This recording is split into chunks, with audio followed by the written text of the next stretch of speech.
बिहार में अपराधी कितने होशियार हो गए हैं, ये अब देखने वाली बात होगी। पहले करते हैं प्रणाम और उसके बाद अपना कर लेते हैं काम। नमस्कार, एमबीसी 24 देख रहे हैं आप, आपके साथ मैं हूं अनिल कुमार। देखिए, बिहार की राजधानी पटना में अपराधियों का तांडव जारी है। लगातार लूट, हत्या जैसे मामलों को जो है अंजाम दे रहे हैं। ऐसे में कहा जाए तो बिहार का ऐसा कोई जिला ना हो जहां घटना नहीं घट रही हो। ताजा मामला राजधानी पटना के अगमकुआं थाना क्षेत्र के नालंदा कॉलोनी का है, जहां संतोष प्रकाश नामक व्यक्ति के घर पर अपराधियों ने दिन दहाड़े एक बड़ी डकैती की है। बता दें आपको कि यह डकैती करीब 1.5 करोड़ की बताई जा रही है। ऐसे में पूरा परिवार सहमा हुआ है और ये राजधानी पटना के अगमकुआं थाना क्षेत्र की मामला है, जहां पर अभी तक एक सुरभि हत्याकांड का मामला अभी तक ठंडा नहीं हुआ है, जहां अपराधी और हत्यारा और हथियार नहीं पकड़ाया है। उसके बाद ये एक बड़ी घटना है जहां राजधानी में जो लूट की है। ऐसे में पूरा परिवार देख सकते हैं आप कि सहमा है परिवार किस तरह से, जहां तनिष्क के जो जेवरात थे उनके वो लूट लिए अपराधियों ने और करीब 1,20,000 रुपए कैश भी लगे। हम पूरी तस्वीर आपको दिखाएंगे। ये देखिए, ये किचन है और ये उनका घर है जिसके अंदर जेवरात है। जेवरात के देखते तनिष्क के तमाम जो डब्बे हैं वो यहाँ पड़े हैं। ऊपर भी देख सकते हैं कि बताया इन्होंने कि ऊपर भी कपड़े में बांध कर रखे हैं, वो भी ज्वेलरी के डब्बे हैं। ऐसे में कहा जाए तो बिहार में अपराधियों की कहीं ना कहीं बहार है और जो है लगातार बड़ी बड़ी घटनाओं को अंजाम दे रहे हैं।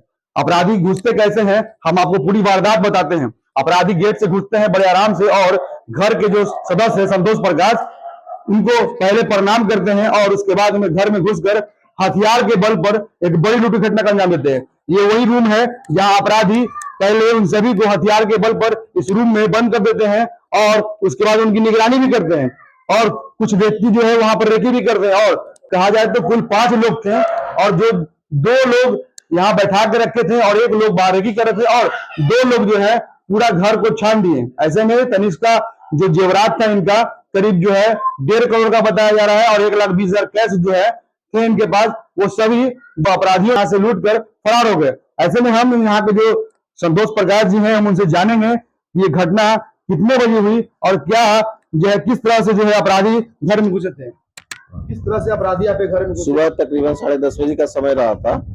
अचानक से एक आदमी पहले प्रवेश करता है, हाथ में झोला लिए हुए। उसके ठीक बाद 2 आदमी और आता है। हाँ, अंदर घुसते ही वो पिस्टल निकाल लेता है झोला से और हम लोग को गन पॉइंट पे कवर करते हुए रूम में बंद कर देता है। वाइफ किचन में थी, उसको भी बंद कर देता है। बेटा भी सो रहा था, सबको रूम में खींच के ले गया और उसके बाद अलमारी से सारा जितना भी हमारा गोदरेज से था वो ज्वेलरी कैश सारा लेके चला गया। कितने का ज्वेलरी होगा वो? तकरीबन 1.25 CR का रहा होगा, कुछ ऊपर नीचे हो सकता है। कैश कितना होगा? 1,20,000। वो तो एकदम से। इसके अलावा कुछ और? उसके अलावा 4 मोबाइल है, एक आईफोन है, उसमें एक वन प्लस का है, 2 मोबाइल है और एक वीवो है। कितनी कीमत होगी मोबाइलों की? 1.5 लाख का एक मोबाइल है आईफोन और तकरीबन 80,000 रुपये का वन प्लस का एक है, दूसरा का 40,000 का है और वीवो का 20,000 का है। कितने लोग उस समय घर में थे आप?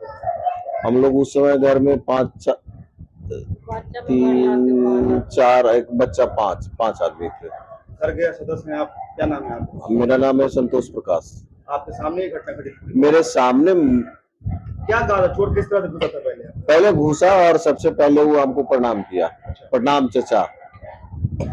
और उसके ठीक बाद प्रणाम करते जब तक हम उसको पहचानने का कोशिश कर रहे थे तब तक 2 आदमी और आ गया और गन पॉइंट पे हम लोग। कितने लोग थे? 5 आदमी को तो हम एकदम से आइडेंटिफाई कर रहे हैं। पुलिस मौके पर पहुंची थी मौके पर? हाँ, जब हम लोग को सारा लूट का वारदात अंजाम दे दिया उसके बाद बंद करके वो लोग चला गया बाहर। खिड़की से मैंने पड़ोसी को पुकारा रूम खोलने के लिए, रूम खोले। उसके बाद 112 मैंने डायल किया। डायल करने के 5 मिनट के अंदर 112 की टीम आ गई और अगमकुआं थाना से। तो अब उस पर की टीम वो लोग लेट से आए। FSM की टीम तो सब काफी लेट से आई, लेकिन ये स्कीफर डॉग थोड़ा वो भी लेट से आया। क्या लगता है आपको कि अपराधी की मानसिकता तो इतनी बड़ी हुई है कि 5 आदमी में सिर्फ 1 आदमी मास्क लगाया हुआ है, 4 आदमी ओपन फेस में डकैती को अंजाम दे रहा है, तो आप अंदाज लगा सकते हैं कि क्या स्थिति है। क्या लगता है बिहार में इस तरह की घटना हो रहा है लगातार, क्या कहेंगे आप? ये प्रशासन का विफलता ही कहा जाएगा। आप बताइए किस तरह से घटना हुआ, आप उस समय घर में थे? हम रोड पे किचन में लाइट थे। किचन में थे हम। किचन में से देखे कि इधर हल्ला हो रहा है तो देखे कि मेरे हस्बैंड का भिराइले पिस्तौल लेके रूम में जा रहा है बेटी का। हमको भी बोल के देखा तो बोलने लगा कि किचन से चलो। वो मेरे को भी लेके चला गया और मेरे से चाबी मांगा और चाबी मांगा, फिर हमको भी वहीं फिर ले जाकर अथी कर दिया। अपने से पूरा सामान जेवर अथी निकाल के चोरी कर लिया और उसके बाद हमनी सबके रूम में बंद करके गेट बाहर से चला गया। मारपीट भी किया किसी के साथ? नहीं, मारपीट नहीं किया, बाकी घींचे लगा हाथ, कहा कि चलो पकड़ के। तुम बोले कि नहीं हाथ छोड़िए, आपको हम चल रहे हैं, आपको क्या बात है बताइए। तो बोला कि कुछ नहीं, जो हम अथी आए हैं, विदेश से आए हैं, ये बोला। कितने उम्र के लोग होंगे सर? सब 25 से, कोई 20 के, कोई 30 के आस पास थे। उससे नीचे के थे, ऊपर के नहीं थे। 30 के से नीचे के सब। क्या नाम है आपका? कुमारी ज्योति में। तो आपने देखा कि किस तरह से इन्होंने बताया पूरी वारदात को, कि अपराधी कैसे घुसते हैं हथियार के बल पर, झोला में हथियार लेके आते हैं और बड़े ही आराम से दिन दहाड़े घर में प्रवेश करते हैं और हथियार के बल पर इस पूरी घटना को अंजाम देते हैं। तो कहीं ना कहीं परिवारों के सदस्यों का ये कहना है कि ये पुलिस की कहीं ना कहीं विफलता है कि दिन दहाड़े इतनी बड़ी वारदात हो गई और पुलिस को जो है सूचना नहीं। ऐसे में पुलिस के सुस्ती पर भी एक बड़ा सवाल खड़ा होता है और बिहार सरकार जिस तरह से दावा करती है, बिहार के मुख्यमंत्री नीतीश कुमार और सुशासन बाबू कहे जाते हैं, बिहार के उप मुख्यमंत्री सम्राट चौधरी ने भी बताया था कि अपराधी को जहां जेल भेजना होगा तो जेल भेजेंगे और उनको ऊपर भेजने की नौबत आएगी तो उनको ऊपर भेजेंगे, लेकिन तमाम दावे कहीं ना कहीं फेल नजर आ रहे हैं। ऐसे में कहिए तो बड़ी अधिकारी भी कहते हैं बिहार में अपराध थम रहा है, अपराध घटी है, लेकिन कहीं ना कहीं बिहार में जो अपराध फिर इस कदर बढ़ चुका है जहां पर हत्या, लूट जैसे कई मामले सामने आ रहे हैं। ऐसे में ये किचन है, देख सकते हैं किचन में भी जो इन लोग खींच के लाया गया था, यहाँ पर उनकी बच्ची है, हम उनसे ही बात करने की कोशिश करेंगे। बताइए कि किस तरह से अपराधी जो है घुसे थे आपके घर में और किस तरह से वारदात को अंजाम दिए? सर, जैसे डेली का दिनचर्या होता है, हम लोग वैसे बैठे हुए थे। मम्मी किचन में थी, पापा जो है वो ब्रश कर रहे थे, मैं और मेरी बेटी सोफा पे बैठे हुए थे। तो मुझे लगा कि नॉर्मल कोई आदमी घर में घुसा तो वो परिचित ही होगा, क्योंकि ऐसा तो हम लोग एक सप्ते में ऑब्वियसली एक्सपेक्ट नहीं कर सकते हैं कि दिन दहाड़े डकैती होगी। तो वो आदमी जैसे ही आए तो मैंने पापा को बोला, पापा कोई आया है। उतने में पीछे से एक और आदमी घुसा जो उससे थोड़े लंबे कद का था। उसके बाद पापा जैसे ही पीछे मुड़े, उसने जो भी प्रणाम चाचा एंड ऑल बोला, बोलते के साथ उसने हाथ में झोला लिया हुआ था। घुसते के साथ जो है वो पिस्टल, देसी कट्टा जिसको बोलो, वो निकालते के साथ हम लोग को सीधे रूम में लेके चला गया कि चलो रूम में तुम लोग, चलो रूम में तुम लोग, करके हम लोगों को उसने रूम में बिठा दिया।